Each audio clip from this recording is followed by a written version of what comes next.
سره زیاتې روان دي او بس کې دا زیاتې بند کړې دا عوام بغاوت ته تیار دي دوی په شا چې کوم دلالان ولاړ دي کوم بېغیرته ولاړ دي هغې بېغیرته دلالانو ته دا وایو چې بس کې دا کپ ختم کړئ نو چې خان صاحب پرامن احتجاج او په پرامن ریلي باندې دا خلک نه پوهېږي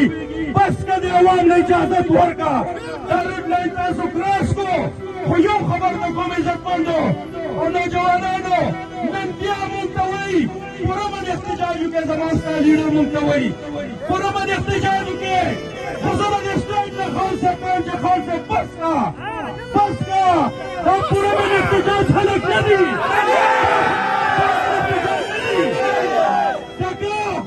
ځکه چې پرامن احتجاج او پرامن خلک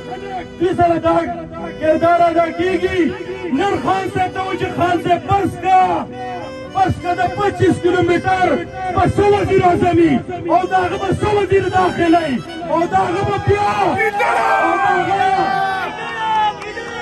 خلک ګوره ډېر څه ته تیار دی خو خان صاحب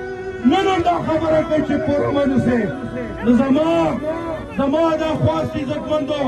چې ستاسو جذبې ته هم زه ګورم او ستاسو د حوصلې ته هم ګورم خو د هغې سره مونږ به د خپلو مشرانو په اشاره چلېږو چې څه یې راته ووایې انشاءالله مخ پکې لاړو